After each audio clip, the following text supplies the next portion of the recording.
Fala galera, sejam bem-vindos a mais um episódio do MTCast. Hoje com a gente o Bruno Matheus. Bom, o Bruno Matheus é um atleta, apesar de ter 35 anos de idade, já tem mais de 20 anos de triatlon. Começou muito cedo lá em Santos, ele contou um pouco dessa história aí, quem eram os companheiros de treino dele aí de triatlon em Santos. O Bruno Matheus também teve no Rio Maior, o programa que o COB montou visando os Jogos 2016 no Rio. Então também contou um pouco dessa experiência dele. Passou 4 anos e meio morando lá em Portugal, treinando triatlon.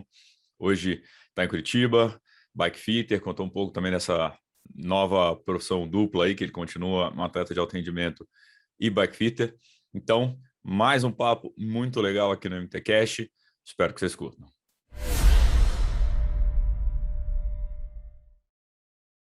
Fala galera, sejam bem-vindos a mais um episódio do MTCast, diretamente de Curitiba. Hoje com a gente Bruno Matheus. Fala Brunão, beleza meu velho?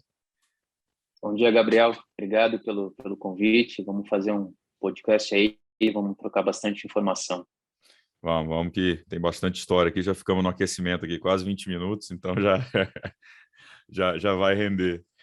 Bom, galera, antes da gente começar, já sabe falar dos nossos patrocinadores aqui. A Z2 Foods está com a gente já há um tempão, vocês já conhecem o gel da Z2. Hoje falar do sabor aqui do Chocomint. Os caras, cada gel da Z2 tem uma composição diferente, tem a mesma quantidade de carboidrato, mas cada um com a sua especificidade. Esse aqui tem mais sódio, um pouco de cafeína também, então o sabor deles são 5 sabores, vou apresentar um por podcast. E quem estiver seguindo a gente pelo YouTube já sabe, tem um QR Code aqui em cima. É só apontar a câmera que você vai direto para o Instagram da Z2. Eu vou deixar todos os detalhes também aqui na descrição do podcast, tanto do YouTube quanto das plataformas de streaming. E segue, compartilha o canal, já sabem como funciona a brincadeira do blogueiro, né? E aí, Brunão, recuperado desse tal de Fodax, meu bicho? Cara, provinha dura, viu? Olha, o que custou muito mais complicado foi a questão do treinamento. Porque uma coisa é você treinar com Iron, que já te consome um treino, né? Já te consome um tempo aí precioso. A questão de treinar para Fodax é você ter que fazer muita altimetria. E aí, um treino de 120, que você calcula aí 30 de média para fazer umas 4 horas, já vai sair 5 horas e meia. E isso quando não quebra, né? Quando não dá aquela quebrada e que vem se arrastando. Cara, percurso com subida, quando você quebra, é complicado, entendeu? Então, a prova é sensacional, não tem assim, não foi sofrido, podemos dizer, em relação ao treino. O treino é mais desgastante, consome muito, é a parte mais difícil, é o treinamento do Fodax.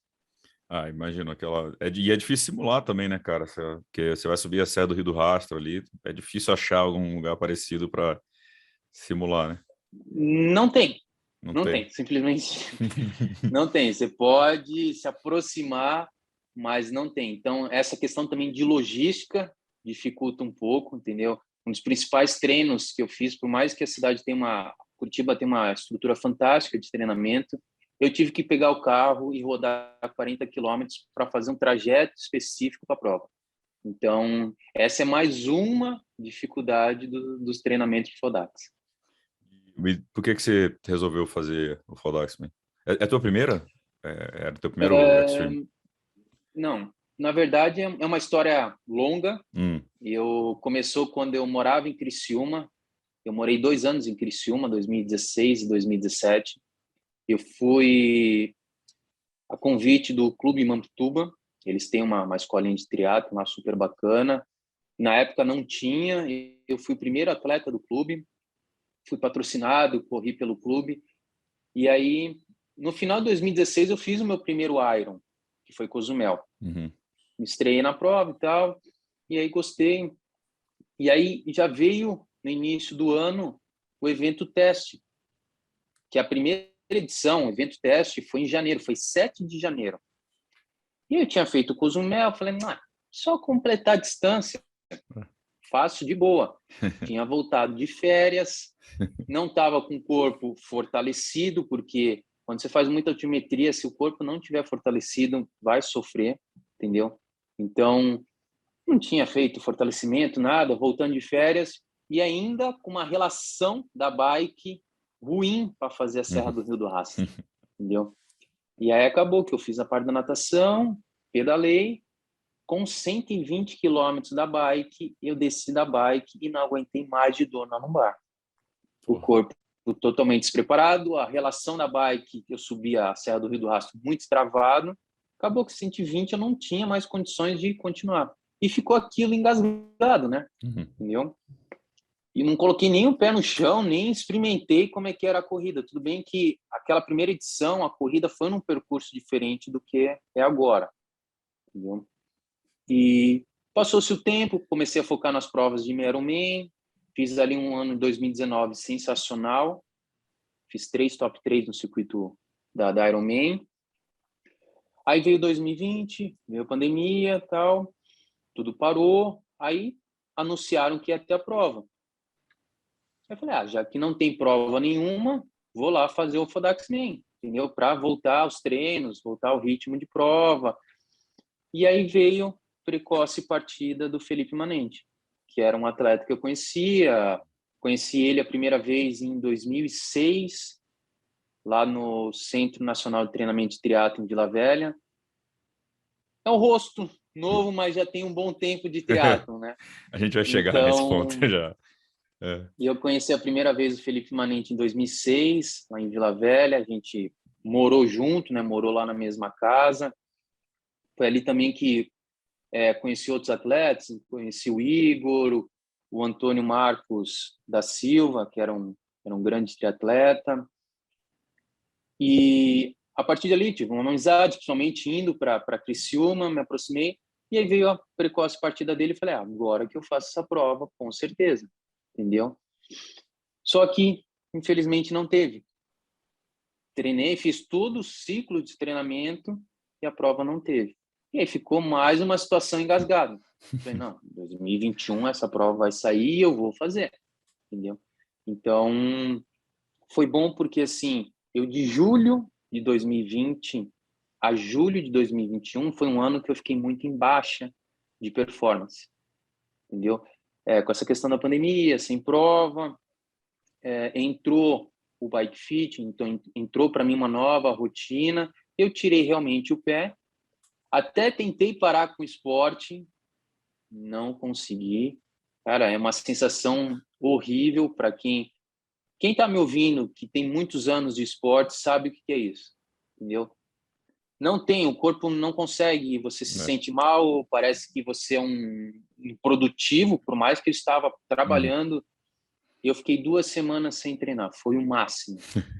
Comecei a ficar angustiado, comecei a ficar estressado, voltei a treinar em baixo rendimento, sem nenhum objetivo, mas voltei a treinar quando dava.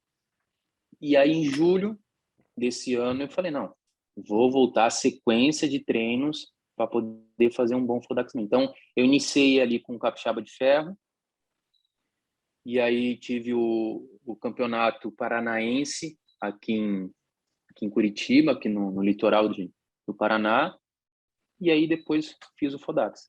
Então, eu já vinha com essa coisa amarrada, essa coisa engasgada, que eu falei, não, esse ano eu vou e vou terminar de qualquer maneira, eu preciso completar toda pela história, né? Então, eu digo que eu encerrei um primeiro capítulo dessa história do Fodax-Man. E você tem vontade de fazer outras dessa de Extreme Triathlon? Ou não agora, necessariamente, mas... Cara, é muito bacana, mas tem que ser uma coisa muito bem planejada. Porque, como eu te disse, a questão de treinamento te consome muito. Teve domingo que eu saí de casa 4 horas da manhã e voltei 4:30 da tarde. Isso sozinho, fazendo treino seguido, sem ficar parando, conversando, entendeu? Coisa rápida. Só que tem a logística de pegar o carro, ir até tal ponto, fazer o treino. O treino, devido à altimetria, é um treino lento, entendeu? Então, isso foi um final de semana. Teve vários assim.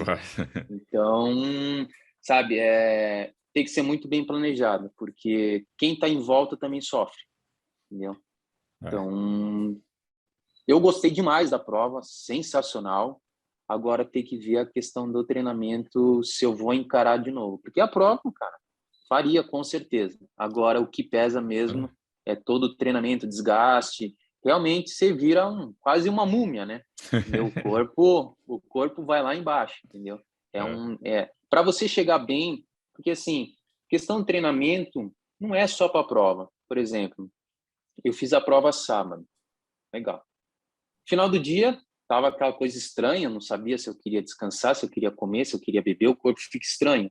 Domingo, cansado. A partir de segunda-feira, eu estava bem, que é aquele cansaço de prova longa. Então, você sente o corpo meio que baqueado, mas, cara, sem dor no joelho, tendão. Os últimos 16 quilômetros da maratona foram só subindo. Facilmente poderia ter aparecido algum toque, algum desconforto. E não.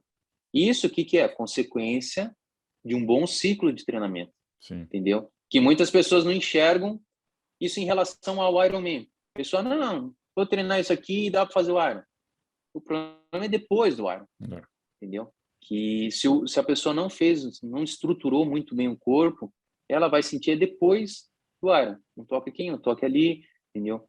Então, eu vi que o meu ciclo de treinamento foi bom por causa disso. Se eu quisesse ter corrido semana passada, eu já teria corrido. Só que eu me resguardei porque eu sei que a gente cria várias micro-lesões, né? Então, eu falei, não, vou deixar o corpo recuperar bastante. Essa semana eu voltei a pedalar, mais leve, entendeu? Uma coisa de menos impacto. Mas eu sei que foi um ciclo de treinamento bom porque, cara, o pós-prova, o corpo estava inteiro. Cansado, mas inteiro, entendeu? Acho que eu te mandei mensagem, foi na segunda ou na terça, né? Pós-prova, você falou, cara, tô tranquilo, tô bem aqui e tal. Perfeito. Você falou de subida, eu fiz esse ano uphill, lá na Serra do Rio do Rastro. E eu quebrei quebrei antes de chegar na serra. Cara, Mas no concreto, você diz? Cara, foi o dia que não me senti bem mesmo, assim. Tipo, desde o começo da maratona já tava esquisito, aí você vai, não vou abandonar, tô aqui e tal.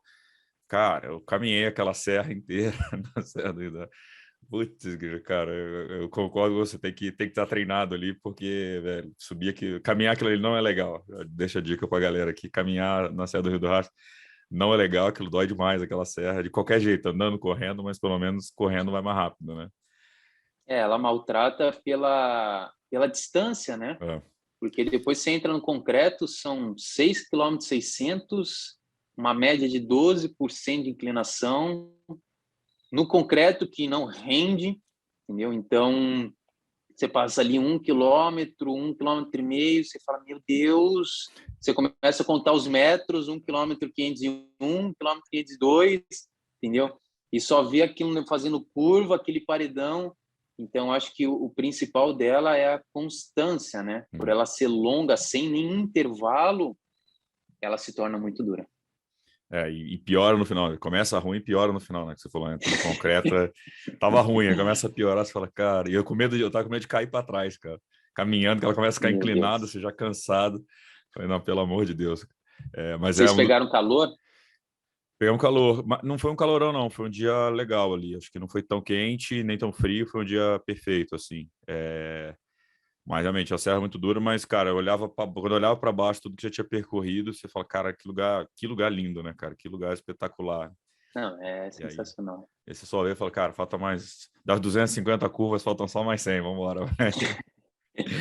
Brunão, a gente começou um pouco do final aqui, mas queria saber do teu começo, cara. Como é que foi o teu começo? Como é que chegou o triatlon para você aí? Você falou que tem bagagem, tem rodagem pra caramba, apesar da. Porque você tá com 36, né? 35. 35. 35. Olha, eu comecei muito cedo.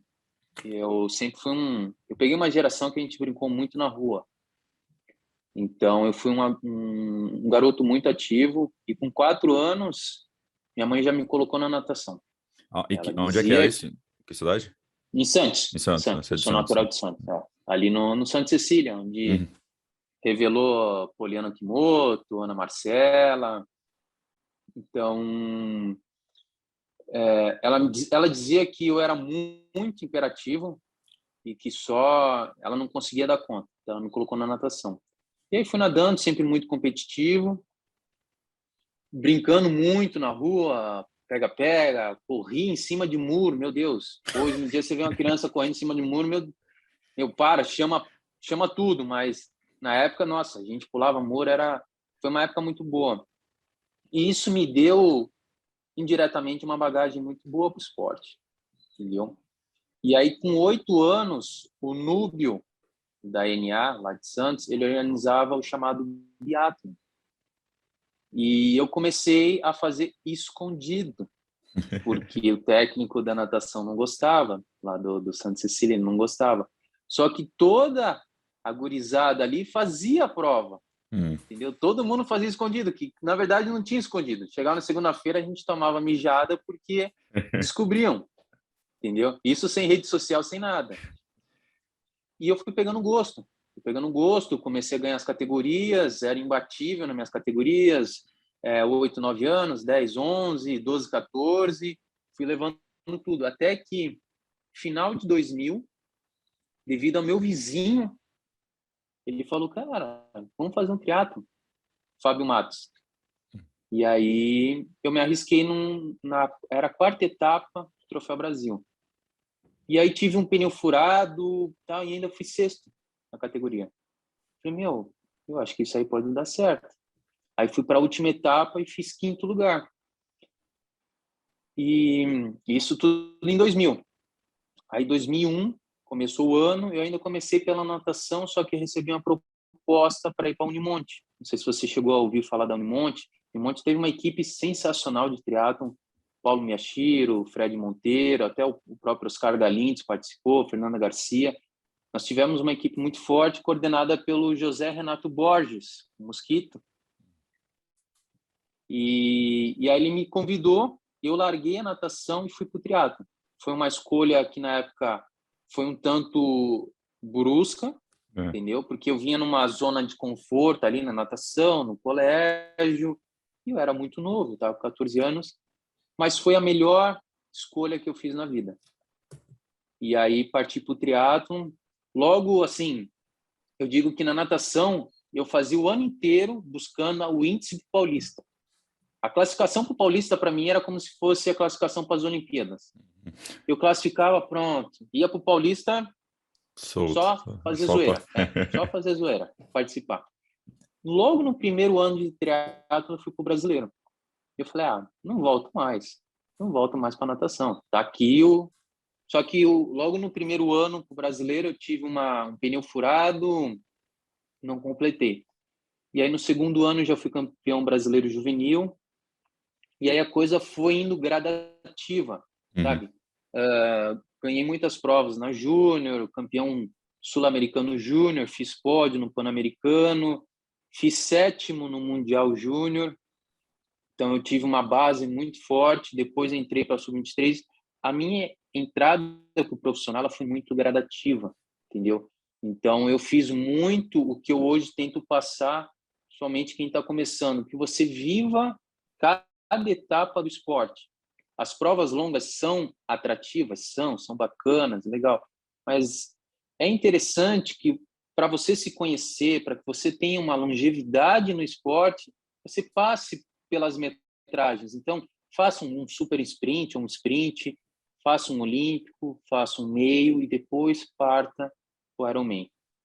Tem problema a pessoa entrar direto para o Ironman? Não, claro que não.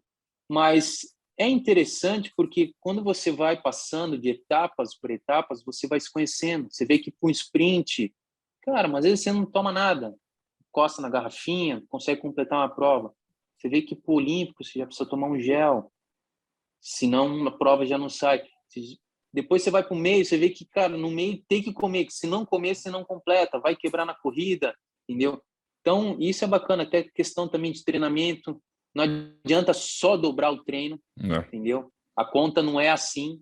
Então, essa questão de você vivenciando cada distância é o que eu sugiro, porque foi o que eu passei.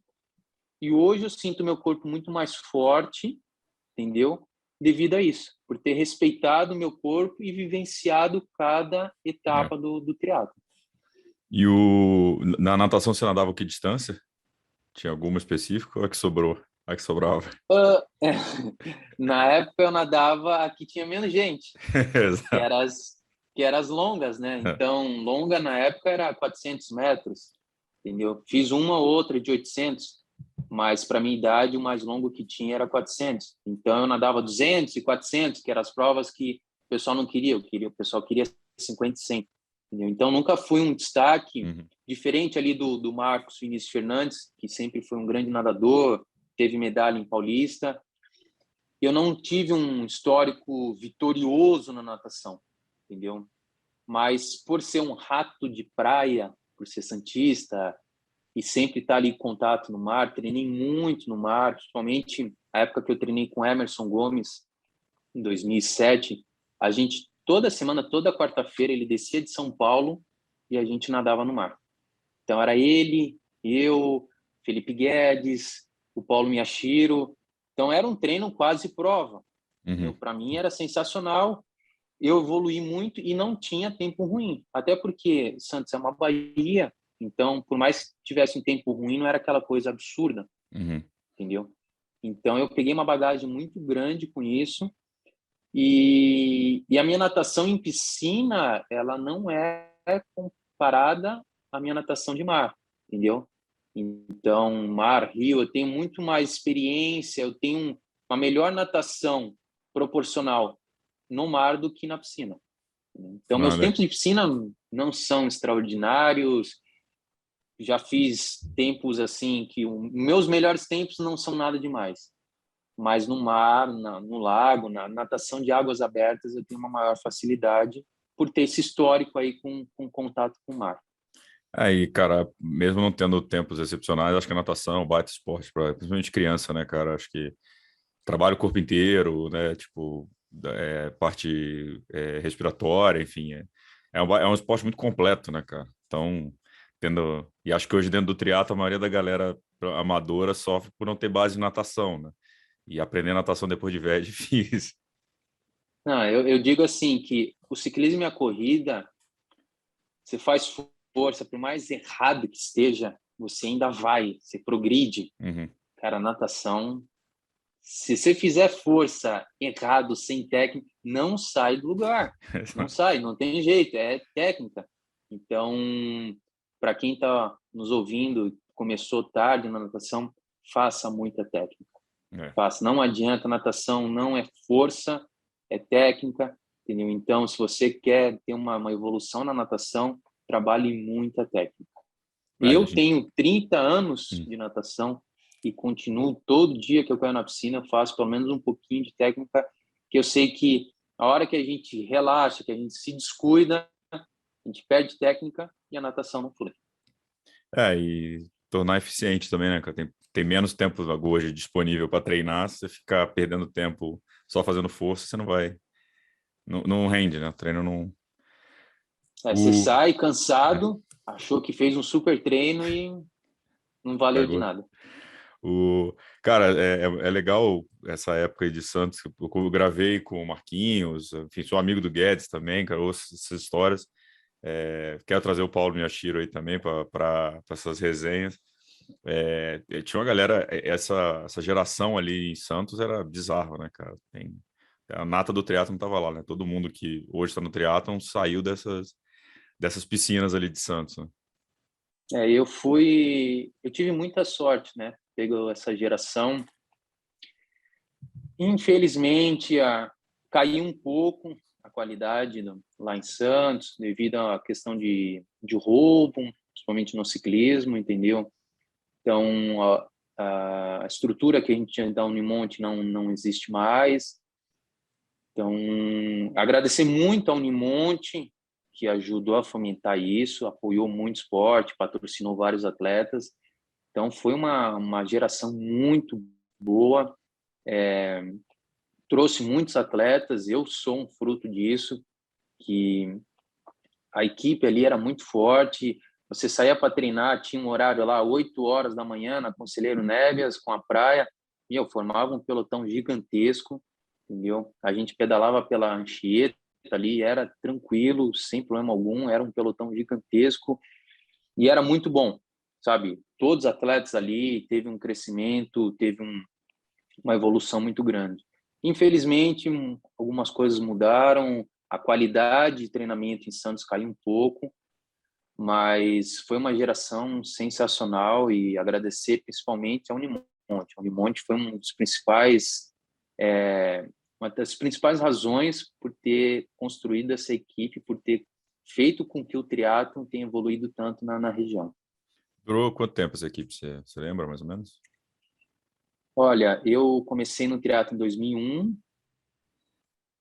acho que foi até 2007, cara, no mínimo uns 5 anos, no mínimo, no mínimo. Uhum. Quando eu entrei, já tinha equipe, a Unimonte já estava esse suporte para os atletas, tanto profissionais quanto amadores. Então, eu digo que foi de 5 a 10 anos. É um bom tempo, né, cara, para deixar um legado legal, Sim, né? sim. Não, você fala em Santos da Unimonte, cara, todo mundo sabe porque eles foram um dos principais pioneiros e uma das razões por ter feito tantos triatletas aí crescerem e terem se desenvolvido. E aí não só de treinamento também, Santos era a capital do triatlo na competição também, né? Que Troféu Brasil, Internacional de Santos eram os principais eventos do ano, né? Sim, ainda depois entrou o Fast Triathlon, que aparecia na TV, Uhum. que entrou no circuito ali dos jogos de verão, né, Jogos que de tinha no verão. começo do ano, né? Então era uma coisa, era um show, né? Era um show. Eu tive a oportunidade de participar em 2007 numa edição, já não foi em Santos, já foi em Jurerê, lá em Florianópolis, na ilha. Mas na época que foi em Santos era um show. O pessoal fechava ali a ponta da praia, montava o circuito, era o percurso inteiro cheio de gente, era um evento sensacional. Falar para a galera mais nova aí do triatlo, né, que não conhece, tem muitas imagens. Eu lembro vividamente, nem era do triatlo, mas uma chegada, acho que em Santos, com o patrocínio da Bliss, e a Fernanda Keller chegando. Lembro desses jogos de verão que passava lotado, e os caras correndo de sunguinha lá. Vai que esses caras estão de sunguinha aí, Sim. os triatletas É, lá. o da Fernanda Keller, se não me engano, era o do Internacional de Santos, Uhum. que aí tinha esse patrocínio da Blitz. Então, o Internacional de Santos também era um super evento, pegava aqui, a cidade parava, entendeu? Então, tivemos anos dourados aqui não, né, em Santos, com, Uhum. com os eventos ali do Internacional e Troféu Brasil, e também esse Fest Triathlon, que é muito parecido com agora o Super League, né? Sim. Exatamente, a galera fala bastante Super League, mas era exatamente isso. Na Globo, eu lembro, cortava no Esporte Espetacular, cortava um pedaço para mostrar uma bateria ali do Fast Triathlon, e no domingo de manhã na Globo, que ainda é uma das principais, né? Mas era o que tinha no domingo, fica todo mundo ligado no Esporte Espetacular para ver esporte ao vivo lá, né? Não tinha essa quantidade de esporte que a gente tem hoje na TV, mas o triatlon E não estava tinha ali. celular, né? Exato, não tinha Não tinha celular. celular. Então, o pessoal parava para assistir o Ayrton Senna, entendeu? E também tinha as provas, foi um pouco depois, né? Mas era uma situação parecida. Um dos poucos canais de comunicações era a televisão.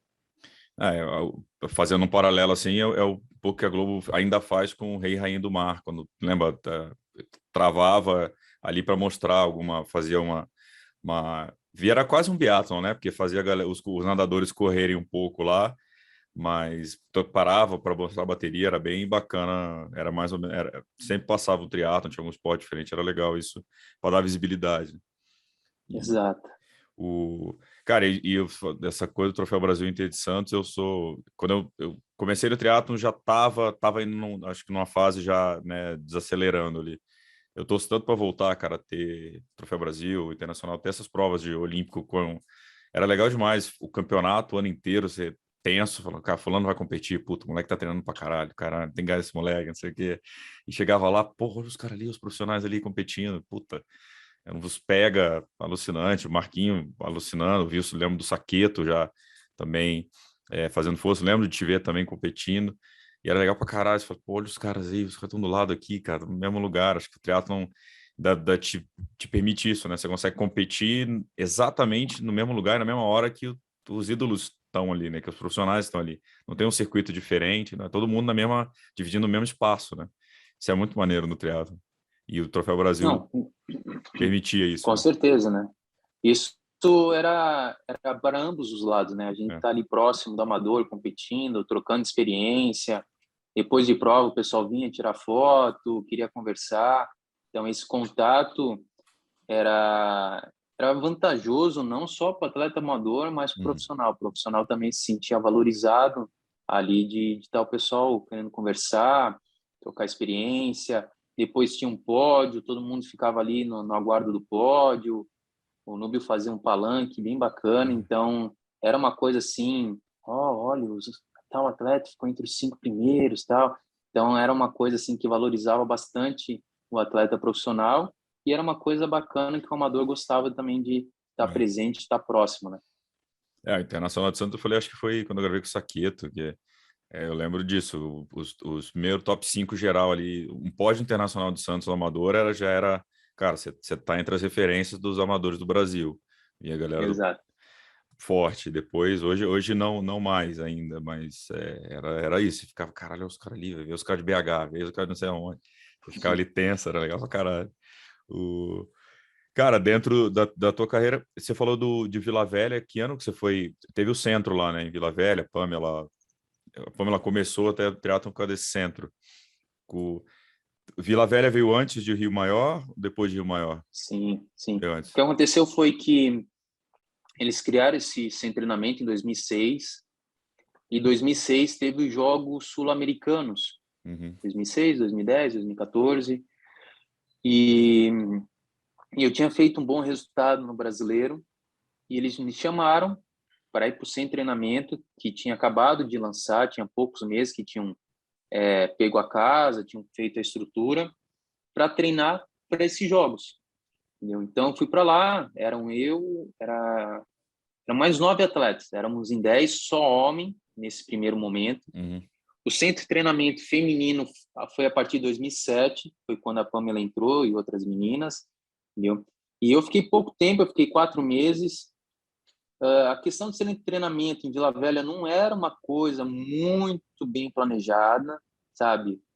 Foi muito bom para mim como experiência de estar dividindo ali a casa com outros atletas, sabe? Tendo aquela conversa diária, trocando informação.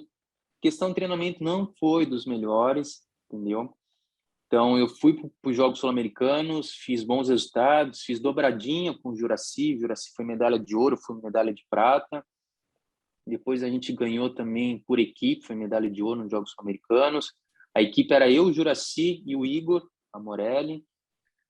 No feminino era a Fernanda Garcia, a Mariana Rata e acho que a Thaisa Argentina, era alguma coisa assim. E aí depois eu voltei. Voltei Uhum. para Santos, fiquei somente 4 meses. Não, na verdade, não me adaptei muito ao seu treinamento.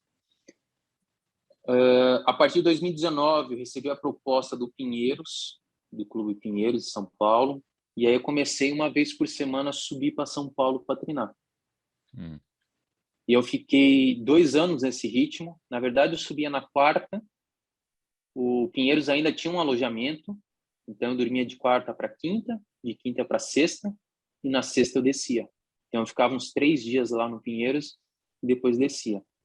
Aí, final de 2010, teve as seletivas para Rio Maior. Foi quando iniciou o programa, o projeto Rio Maior. E aí, em 2011, que começou mesmo, eu fui para lá, ainda representei o Pinheiros, representei um ciclo olímpico, né? Então, Uhum. 2009, 2010, treinando aqui no Brasil. Depois, 2011, 2012, morando lá em Portugal. Então, fomos para lá e aí eu fiquei lá 4 anos e meio. Na Porra, verdade, eu fui o último antes da Pamela, da primeira leva, né? quase apagou a Então, luz lá. Pô, na 4 anos e verdade, meio. 4 anos e meio, quem cumpriu somente o projeto foi a Pamela.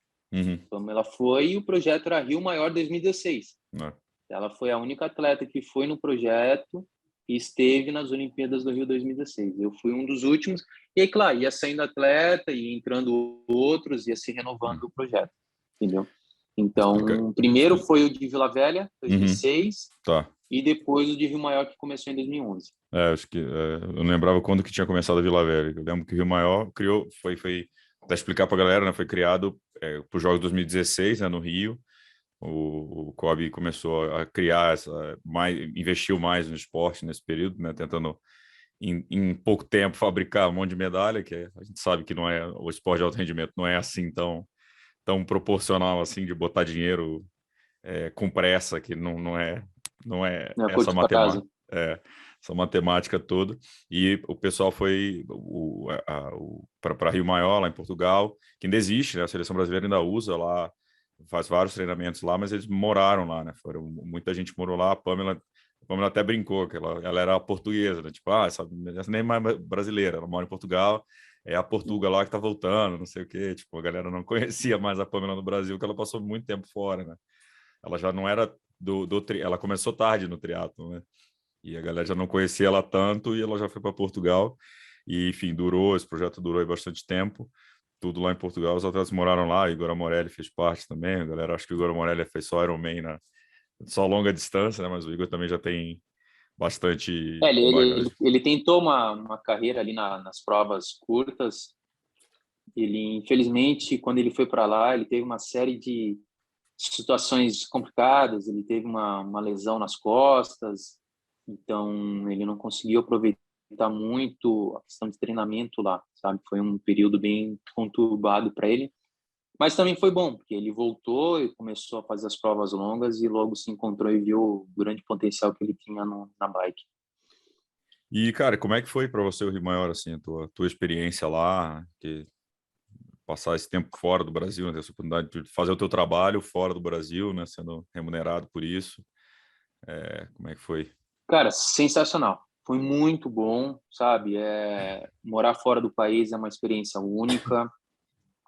Contato com outros atletas, outros técnicos. Eu viajei muito, eu cheguei a zerar passaporte ali, 2011, 2012, cara, eu zerei passaporte porque até mesmo no sem treinamento eu não parava.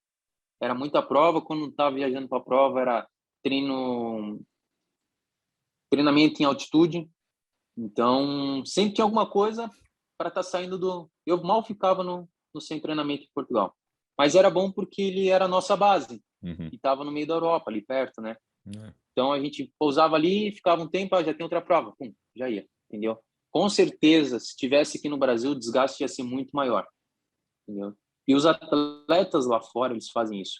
Porque eu não sei, não tenho acompanhado muito, mas o circuito na época, ele começava com Oceania, Ásia, Uhum. depois vinha para a Europa.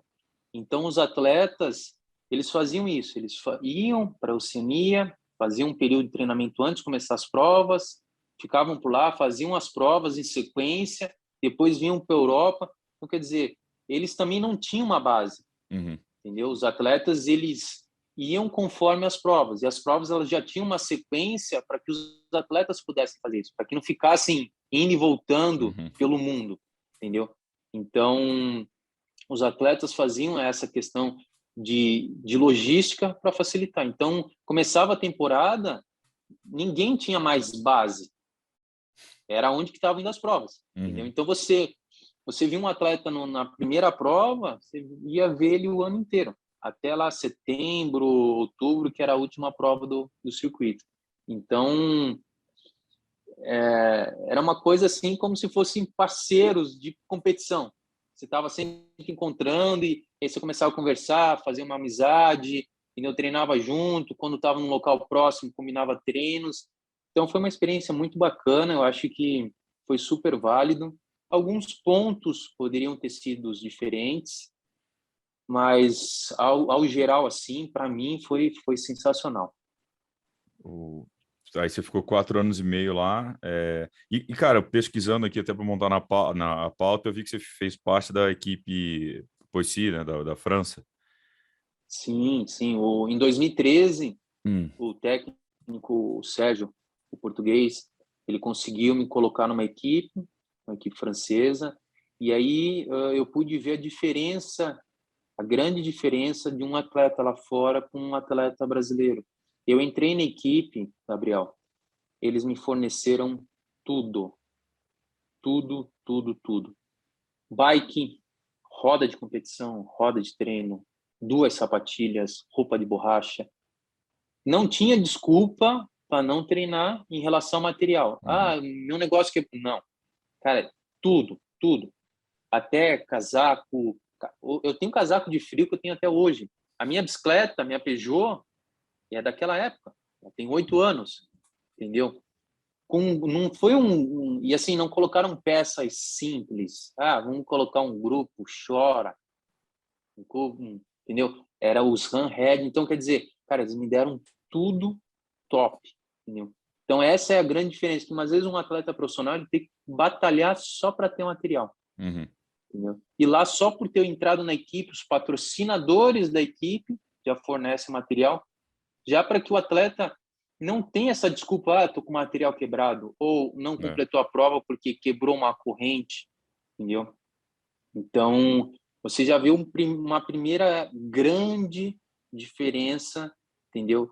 Que é a questão de material. Então, aqui no Brasil, o atleta ele se mata só para ter um material, tem que fechar diversas parcerias só para ter um suporte de material, sendo que lá, entendeu? Fora a parte financeira que o clube dava conforme as provas, entendeu? Então, nesse ponto, é uma diferença muito grande, muito grande. É uma tranquilidade que o atleta lá fora tem, que infelizmente a gente não tem aqui no Brasil. E como é que funciona a competição de clubes lá na França? Tenho até curiosidade para saber mais disso. Cara, é animal. É animal, bicho. É uma etapa do circuito mundial mais difícil. Por que mais difícil? Porque, assim, cada equipe tem 7 atletas. E aí eles já colocam júniores e sub-23. Tocando no ponto de base, você imagine um júnior, o nosso júnior, competindo com um atleta profissional do circuito mundial. Ele tem uma desenvoltura muito maior. Sim. Entendeu? E é isso que acontece lá na Europa. Esses atletas júniores, eles já estão batendo com o Alistair Brownlee, com o Javier Gomes, com o Blumenfeld. Eles já estão entrando na mesma prova, já estão tomando porrada. Entendeu? Então, essa questão de tomar porrada cedo, o atleta ele se desenvolve com maior velocidade. E o que acontecia? Esses atletas júnior, sub-23, eles entravam para socar a prova. Eles nadavam forte, pedalavam forte e muitas vezes nem corriam, ou quando corriam mal. Mas eles estavam ali preocupados com os outros atletas da equipe, os principais. Então, cara, era uma coisa insana. Porque eles se entregavam 100%, 110% até o final da bike. E aí a corrida, eles deixavam para os principais da equipe. Os principais da equipe ficavam mais escondidos. Cara, então, as etapas que eu fiz, era assim, a primeira etapa foi um choque, porque eu falei, meu Deus, quanto atleta forte que eu não conheço, entendeu? Eu me lembro da prova de Dunkerque, que eu nadei bem, ali no bolo, saí primeiro grupo, cara, o pelotão gigante e cheio de curva, cara, eu não conseguia ver para onde estava indo, e uma violência, assim, o ciclismo, sabe? Por quê? Porque tinha muito atleta que estava entregando 110% ali, porque às vezes ele nem ia correr, entendeu? Então, ainda era uma coisa acima do circuito mundial, porque o circuito mundial está todo mundo ali defendendo a sua posição, não tem essa questão de clubes, entendeu? Então, cara, eu achei animal, eu acho que é uma coisa que desenvolve muitos atletas, sabe? Então, cara, assim, eu até me arrepio só de lembrar da prova, porque era um campeonato francês, né, o Grand Prix francês, mas era um nível mais forte que o circuito mundial, entendeu? E tinham vários atletas do circuito mundial porque os clubes tinham dinheiro, acho que ainda tem, né? E eles contratam atletas tanto da Austrália, Nova Zelândia, quanto ali da Europa, Estados Unidos, entendeu? Então, os atletas que você via no circuito mundial, eles estavam ali no Grand Prix francês. Eu lembro do Javier Gomes, assim, aparecia, então vários representando os clubes franceses. Essa é a minha curiosidade, entender como é que funcionava esse negócio. Acho que é um modelo interessante, né, cara, que traz o dinheiro, traz visibilidade, traz experiência, como você falou aí, da base, e uma competição insana, né? Os melhores do mundo ali é o ano inteiro vão nos buracos da World Triathlon, né? Quando tem espaço na agenda, fazer as Sim. provas. Nunca coincidia com a etapa do circuito mundial, entendeu? Até porque a ideia do campeonato francês é desenvolver os atletas para o circuito mundial. Então, nunca batia com data do circuito mundial e tinha em torno de 4, 5 etapas por ano. Isso explica um pouco também o que você tem tantos franceses andando bem, né, cara? Hoje você vê no circuito mundial, tem muitos franceses, não só o Vincent Louis, mas Pierre Lecor também, tem vários caras que estão andando bem há algum tempo já e tá vindo mais gente, né? Acho que teve etapa desse, foi esse ano, acho que também outros franceses apareceram. Sim, tem o Koenigs, nossa, tem vários. É que, assim, para você se destacar no circuito mundial, cara, você tem que ser muito bom, entendeu? Agora, se você pegar ali e ver ali o miolo, cara, você tem muitos atletas franceses e muitos não aparecem por já ter esses bons atletas, entendeu? Então, a França é muito forte pela questão de trabalho que ela faz. E aí, isso você falou foi 2013, né? Então, depois do ciclo olímpico de Londres. Como é que foi o teu ciclo para tentar a vaga para Londres, cara? Que eu vi que você foi, né, como atleta reserva. Como é que foi esse ciclo, o ciclo olímpico aí? Como é que é essa sofrimento? Olha, aí? Ele iniciou muito bem. Quando fui para Portugal, fui empolgado, era mais novo, treinando com um técnico estrangeiro, fora do país, sabe? Eu estava super animado, fazia 110% dos treinos, e eu tive uma evolução muito rápida logo no início. Até que as primeiras provas começaram a apontar para o circuito mundial, e eu estava ali entre os primeiros. Só que aí veio uma lesão, que até então nunca tinha tido lesão. Por quê? Foi uma mudança muito brusca de realidade. Então, os treinos de pista era sempre na areia da praia. Que a areia da Praia de Santos, ela é sensacional. É uma areia batida, dura, só que não se compara a uma pista. Principalmente porque os treinos que eu fazia eram retas. Eu não ficava rodando, entendeu? Segundo ponto, a areia ela tem uma melhor absorção do que o asfalto, do que qualquer piso. Então, eu nunca tive lesão. E aí eu tive uma lesão que a gente também teve dificuldade de entender o que era, porque eu fiz raio-x e não aparecia nada. E eu senti uma pontada na canela. E assim, como o projeto tinha começado, o técnico não conhecia os atletas, ele achou que eu estava de corpo mole. E eu sentindo desconforto. Eu me lembro que eu contava os treinos para acabar a semana. Porque a minha sensação, eu não esqueço, a sensação que eu tinha era como se fosse uma agulhada na canela, toda vez que eu pisava no chão. Era uma sensação horrível. E aí, depois de dor, e raio-x, fizemos 2 raio-x, nada, fizemos uma ressonância. Quando fizemos uma ressonância, fratura. Aí eu fiquei 70 dias sem correr. Caralho. Fazendo deep run ali na água, fazendo elíptico. Então foi o primeiro baque que eu vinha bem, vinha classificando, as primeiras provas eu estava ali como o melhor brasileiro, e aí veio essa primeira lesão.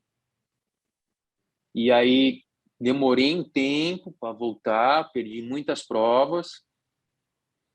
Quando eu voltei, eu comecei a correr e aí tive na outra perna. E logo a gente percebeu, já fez a ressonância, uma fratura, claro, bem menos grave, fiquei um tempo sem correr, um pouco menos. Então, quando eu voltei para o circuito, já era tarde, entendeu? Até ganhar um condicionamento de novo, ainda fiz algumas provas, mas não consegui pontuar porque eu precisava de pontos extraordinários para conseguir a classificação.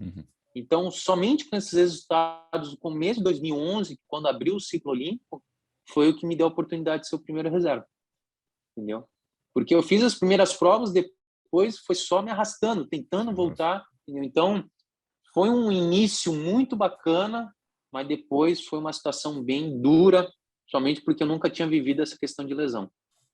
Então, custou muito, custou bastante. E aí, claro, isso amadureceu bastante, me amadureceu. Comecei a me preocupar um pouco mais com o corpo. Sempre tive cuidado, mas comecei a ter um pouquinho mais de preocupação com o corpo. Imagino que não deve ser fácil, né, cara? Tá fora de casa, com a pressão de um ciclo olímpico, né, que você tem que recuperar, já está atrasado, né, em relação aos europeus, tem que correr atrás, literalmente, do prejuízo. Aí começa a lesão, fora de casa, com a janela curta, né, de provas. Não é fácil, né? Não pirar não é fácil, né? Tem que amadurecer mesmo, porque a porrada acaba ensinando. Eu cheguei a participar dos Jogos Mundiais Militares em 2011, que foi no Rio. E eu me lembro que eu estava mais ou menos no auge ali da lesão e eu só nadei e pedalei. Caramba. Só a corridinha que eu fiz na transição 1, cara, já me doeu absurdo. Mas eu sabia que eu precisava subir na bike para ajudar o restante da equipe, Uhum. entendeu? Então, ainda cheguei a fazer uma ou duas provas tentando correr tomando medicamento para ver se mascarava a dor, mas não consegui. Foi um período bem duro para mim, foi um período de muito amadurecimento.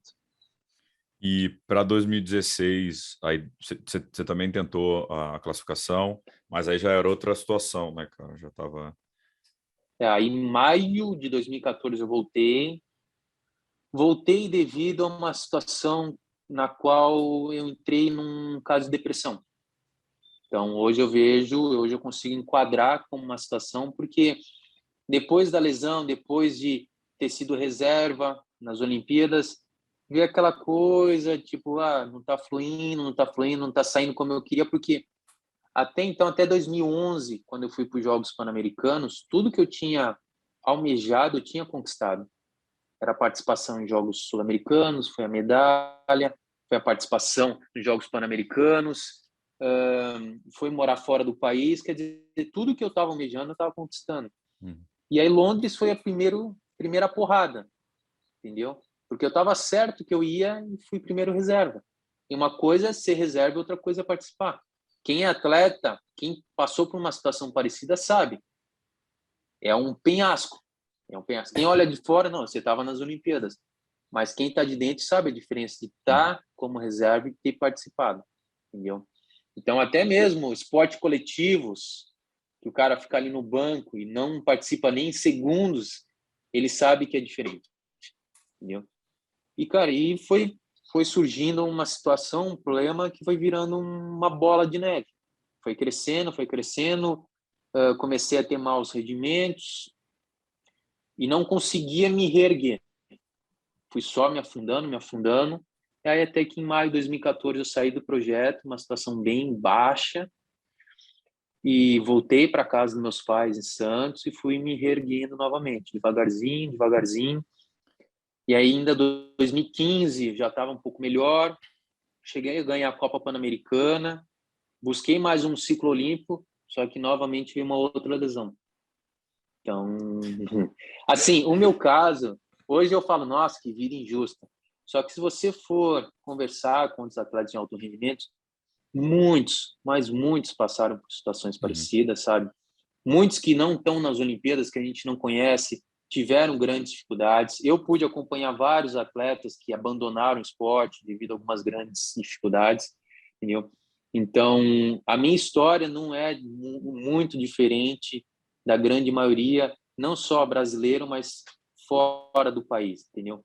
Um atleta de alto rendimento passa por muitas dificuldades.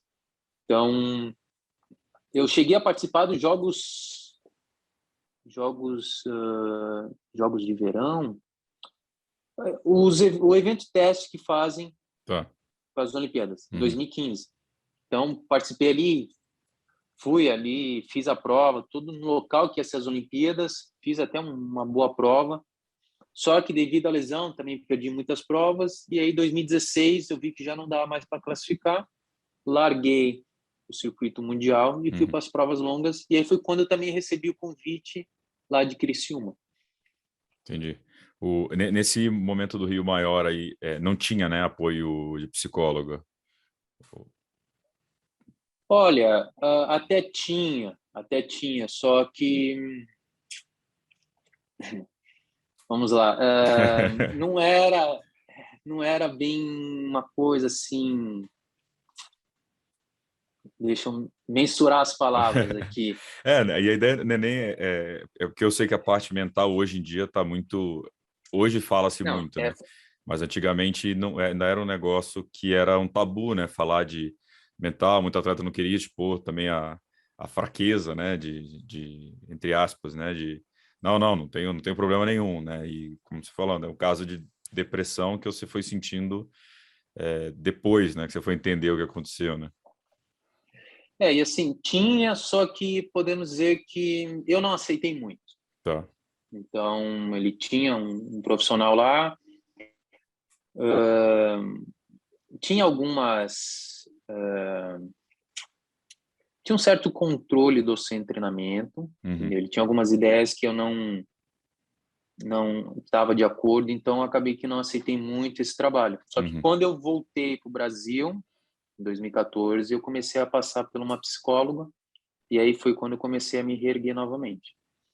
Ah, legal. É, Então, e acho que é uma via de mão dupla, né? Que não adianta o psicólogo falar se você não está aberto a aceitar, né? Então, aceitar, exatamente. Foi o que aconteceu. Tinha, mas eu não estava de acordo com as primeiras sessões que a gente fez. Eu vi uhum, que eram algumas ideias ali manipuladas e eu preferi me fechar e acabou que eu tive que sair do sem treinamento porque a coisa não tava indo e eu já não estava mais acreditando uhum, nos profissionais que lá estavam. entendi. E aí, bom, você volta para o Brasil, conseguiu se reerguer, e aí vem as provas longas. Como é que foi isso, esse processo? Você tinha já essa ideia de fazer prova longa ou prova curta sempre foi, você preferiu? Como é que era essa história? Olha, eu tenho maior facilidade em prova curta, prova com vácuo, eu sou um cara mais ágil, eu gosto da explosão, eu tenho eu aguento mais aquele sofrimento a curto prazo Uhum, do que resistência. Mas eu vi que era uma tendência do esporte, sim. entendeu? Que se eu não fosse para as provas longas, dificilmente eu conseguiria me sustentar e manter no alto rendimento, porque prova curta, ó, olímpico, com vácuo, na época era só o circuito do Sesc, Uhum, entendeu? Então, eu vi que eu precisava ir para as provas longas para me manter como alto rendimento e ter condições de me manter como atleta, né? Foi uma trajetória também um pouco mais longa, porque assim, foram 15 anos no circuito mundial. Foram 15 anos prova curta, com vácuo. Então, o corpo demorou para entender, entendeu? Imagina, você sai ali de 40 quilômetros com vácuo, com dinâmica de prova, com acelerações, para 90 ritmado. uhum, Então, eu demorei muito para encaixar até que os primeiros resultados começaram a aparecer em 2018, entendeu? Então, eu fiquei ali 16, 17 só tomando porrada, só tentando entender o que eu precisava, qual tipo de treinamento. Até mesmo a bicicleta que eu estava na época não estava num tamanho bom, e isso serviu como experiência para mim hoje como bike fitter, que eu insisti muito numa bicicleta que era um tamanho errado, entendeu? Então, eu tenho até uma foto que eu postei no meu feed, e hoje você vê claramente que eu tava todo curvado na bicicleta, todo encolhido, entendeu? E hoje, cara, eu tô totalmente esticado na bicicleta, muito melhor, e serviu como experiência, porque hoje quando a pessoa chega ali com uma bicicleta errada, e eu de certa forma, com muita cautela, eu falo, se ela uhum, precisa trocar de bicicleta, eu falo, porque esse tempo que eu fiquei me debatendo com um ciclismo ruim, uma das causas foi a bike, entendeu? E uma coisa é você ficar ali 2, 3 meses com uma bike ruim, eu fiquei 2 anos, entendeu? Então, eu não desejo isso para ninguém, e quem passa comigo vai ter essa experiência, não precisa bater a cabeça igual eu bati, uhum, entendeu? Eu tento passar essa experiência. Então, uma das coisas também foi a bike, que não estava num tamanho legal, sofri muito para encaixar um bom ciclismo, e a partir de 2018 comecei a me conhecer melhor, e começou até que 2019 foi um ano sensacional, 2020 vinha para arrebentar tudo, e aí veio a pandemia. Então, essa, essa é a vida de atleta de alto rendimento, entendeu? Então, cara, quando você acha que a coisa está andando bem, que vai fluir, cara, que agora é só pódio, e vem mais um obstáculo. Então, Mas, cara, eu tenho muito prazer em ser atleta de alto rendimento. Eu já, por 2 vezes, tentei parar e não consigo. Eu gosto dessa evolução, sabe? Tá Uhum. tentando buscar ser sempre melhor. E isso eu carrego para mim no Bike Fitter, entendeu?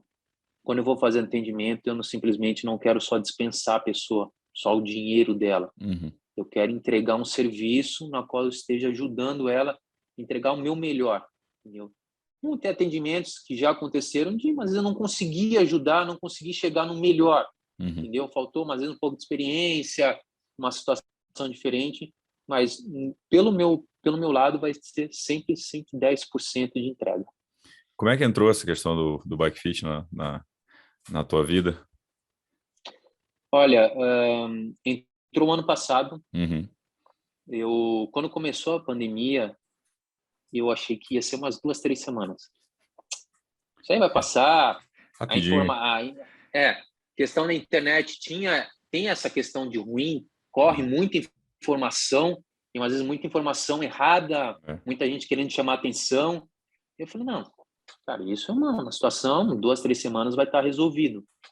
Cara, passou um mês, as provas foram passando para frente, foram cancelando, e eu comecei a ficar meio sem chão.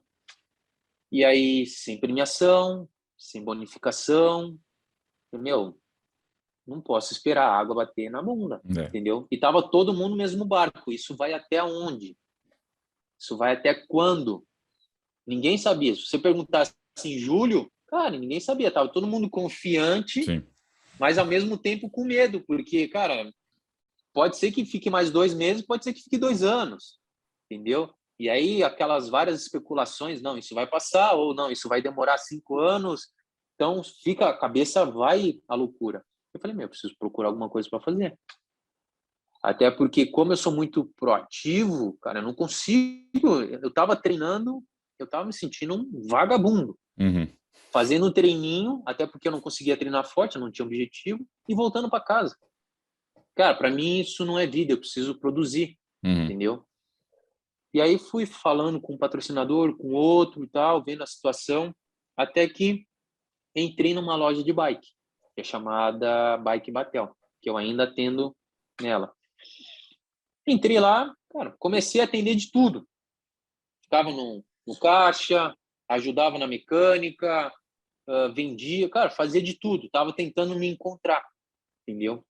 E foi uma experiência muito boa porque, por mais que ano passado eu já tinha 20 anos de triatlon, tinha muita coisa, mas muita coisa que eu não sabia. Principalmente na questão do mountain bike. Uhum. Ah, você É. tem pastilha de freio da Shimano? E você fala, meu Deus, pastilha de freio da Shimano e tal. Cara, então foi assim, me tirou muito da zona de conforto, sabe? E aí, em outubro, a Bike Batel, ela tinha ali o sistema da Shimano, de bike fitting, toda a Uhum. aparelhagem, estava parado.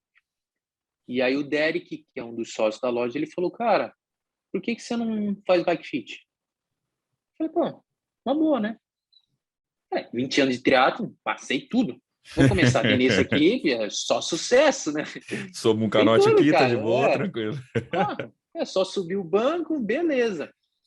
Cara, um outro mundo, um outro mundo, outro mundo. Comecei a estudar bastante. E aí acabou que em janeiro, depois de 4 meses, eu já não tinha mais horário. Então, ficou pesado para a loja me pagar como funcionário e me pagar como bike fitter, porque Uhum. eu já não estava sendo mais funcionário, eu só estava Uhum. ficando bike fitter, entendeu? E aí a gente fez um acordo e aí eu virei independente, entendeu? Então, hoje eu vou na Bike Patel só fazer bike fit, não sou mais funcionário. A partir de fevereiro desse ano, a gente entrou nesse acordo. E aí eu também comecei a atender em outra loja, que é na Tribo Sport. A Sim. Bike Patel é mais pessoal de mountain bike, a Tribo Sport é mais pessoal do triathlon, entendeu? A Tribo me abriu um espaço, então atendo nos dois lugares. Cara, e foi sensacional, porque assim, o esporte me leva uma vivência com o bike fit, Uhum. e o bike fit me traz um estudo, um aprendizado, uma teoria que eu carrego para o atleta, entendeu? Então, eu tenho me desenvolvido nas duas áreas super bem, devido a uma tá completando a outra. Entendeu? Então, cara, eu não posso não tenho o que reclamar, cara. O Bike Fit entrou para mim como uma luva, era algo que eu nem sonhava, mas foi sensacional. Sensacional porque meus 20 anos, meus 21 anos de triatlo não se perderam. Por exemplo, se eu Sim. fosse entrar numa questão, num banco, se eu fosse entrar numa empresa, eu tenho formação de administração. Uhum. Eu não tenho formação de educador físico, fisioterapeuta. Então, se eu fosse pela minha formação, eu iria, de certa forma, perder essa minha vivência do esporte, Uhum. entendeu? Então, hoje eu encontrei algo que, cara, me dá tanto prazer quanto praticar o esporte e me dá conhecimento para o esporte, entendeu? Então, uma completa a outra e é isso que tem sido o meu grande diferencial, porque as pessoas têm vindo me procurar por saber que eu faço esporte, pela minha vivência e, cara, você já falou, triatleta é chato. Eu sou chato, entendeu? Então, quando eu recebo triatleta, primeiro, o bike fit de triatlo é mais difícil, Sim. principalmente pela questão da parte da frente, pelo clipe, é mais difícil, entendeu? Cara, e o triatleta é chato, eu sei, porque eu sou um. E eu gosto das coisas certinhas, perfeitas, entendeu? Então, cara, muito profissional não atende o triatleta, cara, e eu tenho um prazer enorme em atender, porque eu sei, eu tenho a vivência, entendeu? Então, cara, a coisa cada vez flui melhor. Acho que cara, a pandemia acabou forçando muita gente a se reinventar e é legal se achar, né, cara, em outros caminhos. Até porque você tá com 35, né? É legal já ter até uma profissão, né? Um plano de saída, digamos assim, do Com alto certeza. rendimento, né? Com certeza. E E assim, o Bike Fit, ele me trouxe a tranquilidade de poder fazer a prova que eu quero, sim. entendeu? Tenho meus compromissos com o patrocinador? Tenho, mas não tenho mais o desespero de ir nas provas por causa de premiação, de bonificação, entendeu? Então, o Bike Fit, ele me trouxe uma retaguarda Uhum. financeira. Então, hoje eu sento, planejo o ano com muito mais tranquilidade. Não preciso ficar encaixando 15, 20 provas por causa de questão financeira, entendeu? Eu consigo encaixar provas mais específicas e faço ciclos de treinamento mais específicos, uma coisa com mais qualidade, sabe? Sem tanto desespero da questão financeira. E falando em planejamento, o que está aí no radar para pensando em 2022, o ano normal? Enfim. Normal assim na visão do atleta amador, né? Uhum. Porque para nós profissionais a coisa está cada vez mais difícil, entendeu? Então, eu ainda tenho a vontade de fazer um bom Ironman. Eu ainda não fiz um bom Ironman, não fiz um bom full, sabe? Um meio eu já fiz uma boa prova. Uhum. Eu não digo ganhar a prova, mas aquela prova que você fala, cara, eu dei tudo de mim, deu tudo certo, a gente sabe que não dá. É. Uma prova longa, cara, altos e baixos você tem. Mas as provas que eu fiz foi muito, mas muito abaixo do que eu sei que eu posso fazer. Então ainda tenho esse plano de fazer um bom full. O que acontece para nós brasileiros? Não tem prova até julho no Brasil, entendeu? Então, não sei, ainda tenho que planejar com calma. A princípio, é o Sesc, é uma prova que eu acho sensacional, gosto muito, 20 de março, se eu não me engano, é a primeira prova do meu calendário, Você acha que é entendeu? bom, né? Sesc Caiobá, já tenho, cara, umas 15, 20 participações, se eu não me engano, sou um dos atletas que mais fez top 5 na Elite, então, cara, é uma prova que eu tenho um prazer gigantesco e é uma prova que eu consigo dar um retorno bacana meus patrocinadores, principalmente aqui, pessoal da região. Uhum. E, cara, a princípio é dar uma estudada melhor, aproveitar agora as férias, dar uma estudada melhor no que a gente tem de prova, entendeu? Mas está bem complicado, porque eu também tenho um prazer muito grande de competir no meu país, Uhum. entendeu? Então, fazer o Ironman aqui no Brasil é diferente de fazer lá fora. Então, além de que uma prova de Ironman, ela requer uma estrutura diferente. Então, cara, você viajar para fazer Ironman não é fácil, entendeu? Então, Eu gostaria muito que tivesse um Ironman aqui. A princípio, até julho, não teremos para o profissional nem meio, nem Iron, entendeu? É muito triste. Vou torcer muito para que para o segundo semestre tenha alguma coisa, mas para o primeiro eu vou ter que planejar talvez alguma coisa fora do país para tentar alcançar essa minha meta aí, que é fazer um bom full, um bom resultado, né? Fazer aquela coisa bem feita. Lembrando, a gente está gravando aqui 22 de dezembro, a galera vai ouvir esse episódio em janeiro, que, né, o Felipe Santos até postou, né, recentemente, que no site do Ironman você consegue ver todas as provas que tem a categoria profissional, né, em aberto para inscrição, e o Ironman Brasil não consta lá, nenhuma prova do Brasil, né, que seria o 70.3 de Florianópolis até o meio do ano, o Ironman Brasil Full e o 70.3 do Rio, que acho que é 3 de julho. Até lá, nenhuma dessas provas está dentro do calendário. Isso pode mudar, né? Mas, claro, quanto antes mudar e saber que tem a prova, né, para o profissional também se esquematizar para Planejar. treinar, né? Enfim, investimento, né, de treinamento, ou se não, para saber que tem ou não vai ter, até para falar, cara, tem que ir para fora, não tem que, enfim. Ainda não está aberto, a gente também está procurando falar com o Unlimited lá para entender quando isso vai ser divulgado, se vai ser divulgado. Mas eu acho que o Ironman Brasil perde muito o brilho se não tiver o atleta profissional. Eu acho uma das bandeiras quando a gente assumiu o Mundo Tri, foi, cara, o atleta profissional tem que estar no centro do conteúdo que a gente vai gerar, tem que estar aqui no podcast mesmo, cara. A gente só grava com o atleta profissional ou especialistas que atendem alto rendimento também, então acho que é um organizador de prova, enfim, quem está ali no métier, mas pensando no atleta profissional. Então, acho que não faz sentido um Ironman, uma prova do tamanho do Ironman, não ter essa cereja do bolo, que é o atleta profissional ali, cara. E assim, não é só Brasil, né? América do Sul. A gente tem agora a Pucon, que é logo no comecinho de janeiro, deve ser, acho que é o segundo final de semana, não lembro exatamente a data. Depois a gente não tem mais nada. A gente tem Estados Unidos, mas na América do Sul, Argentina, Peru, tinha algumas provas aqui, não tem mais nada. Então, qualquer viagem vai ter que ser uma viagem longa, não vai ser uma viagem rápida. Então, agora uma prova que eu tenho vontade de fazer novamente é o Capixaba de Ferro, pela estrutura do evento, pela organização, pelo o Ricardo e o Márcio. Roberto, perdão. Isso. Roberto e o Márcio, cara, são sensacionais, me receberam super bem. Eu fiz a prova deles em agosto. Então, essa é uma prova que eu tenho vontade de voltar a fazer.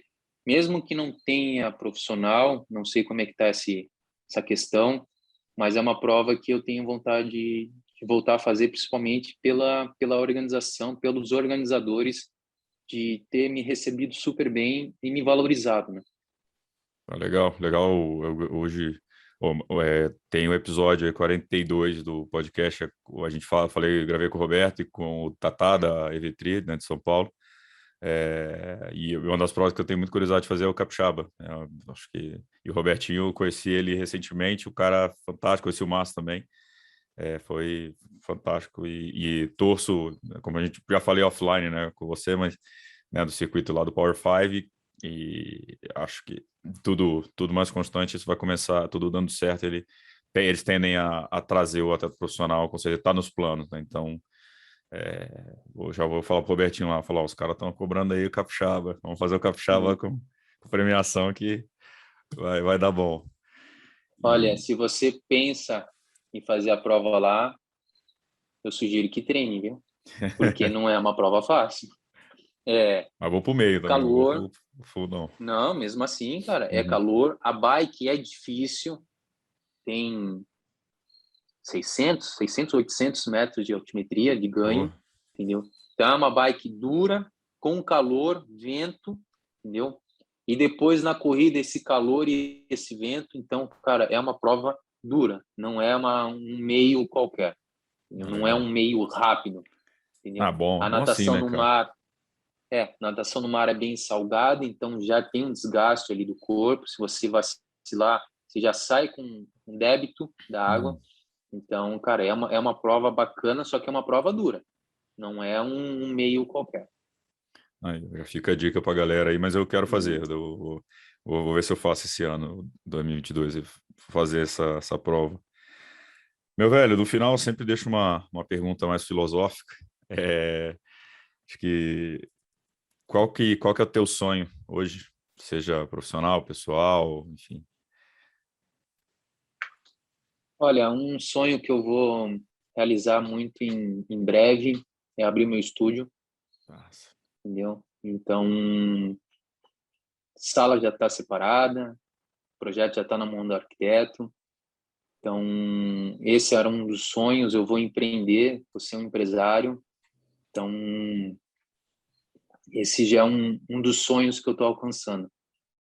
Como atleta, olha, alcancei muitas coisas, muitas metas, viajei muito, sabe? Fui muito feliz com o esporte e hoje tudo é lucro. Eu não me vejo mais com nenhuma pendência no Uhum, esporte. Claro que no Iron ainda quero fazer aquela prova bacana, essa é uma das poucas pendências que eu tenho, mas de resto eu já me sinto super realizado, entendeu?